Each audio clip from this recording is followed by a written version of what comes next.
Okay, Oz the Great and Powerful is the story of James Franco playing the part of Oz. Actually, it's Oscar with a bunch of other names behind, so we'll just say Oz. And his travel to the land of Oz. Initially, he's kind of what you'd see at a sideshow. So he's kind of somebody you see from a traveling circus who does the more kind of bizarre prestidigitation sort of work. And that is done in black and white in more of a letterbox style.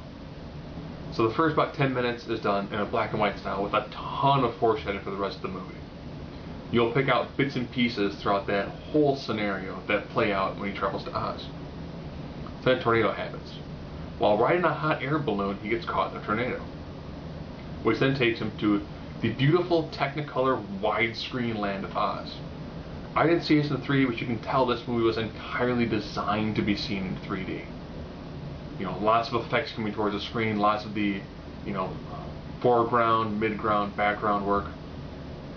So of course Oz lands in Oz, where he meets Theodora, played by Mila Kunis. Now, if you know who Theodora is from the rest of the Wizard of Oz franchises, or Wicked, you might know what befalls her later on. So the majority of the movie is actually Oz going from being a con man to becoming a man of greatness.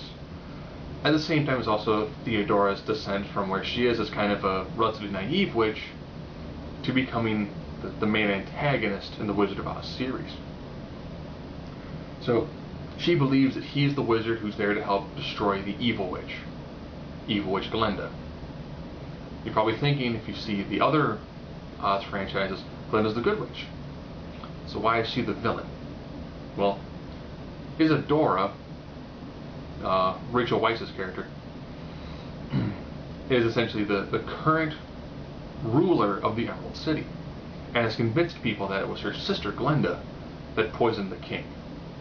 Therefore, she's got pretty much everybody on her side, with Glenda kind of by herself.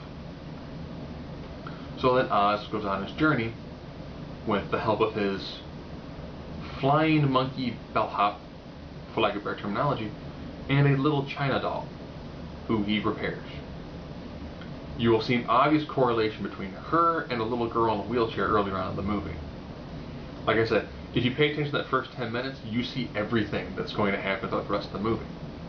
They do make references to a cowardly lion, as well as living scarecrows. It didn't reference to a Tin Man, though. So the majority of the movie actually is Glenda convincing Oz that he's actually a good, decent man, and that he has the ability to stop the, well, at this time, it is the two Wicked Witches. Yes, Isadora actually does turn Theodora from the regular Mila Kunis style to the green-skinned villain, which you see later on. She does a great job in this. It was great seeing when I had 3 really strong female leads. The first probably about hour does kind of seem like it goes a little bit on the slow side. And when I say slow, there are scenes where you kind of went, I know it's like a 2-hour long movie, it probably could have been like an hour and 50, and it could have sped up some sequences, but you can tell it was more to kind of show the overall grand majesty that is the land of Oz. So then, as Oz is kind of telling everybody, yeah, I'm really not the wizard. I'm not the guy you think I am. I'm not a wizard like you guys. I don't have magic.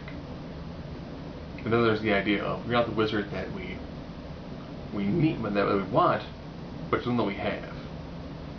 So it's him trying to figure out how he's going to actually defeat the 2 witches, and in the same way, kind of win over the hearts and minds of everyone in the Emerald City, and then entirely liberate Oz.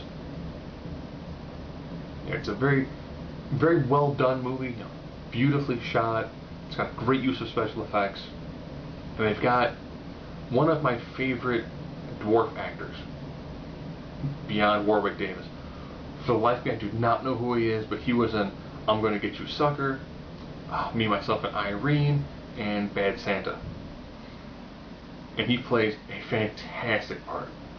There's something about when you need a crotchety dwarf to play a role where he's just on the belligerent side, but still kind of lovable.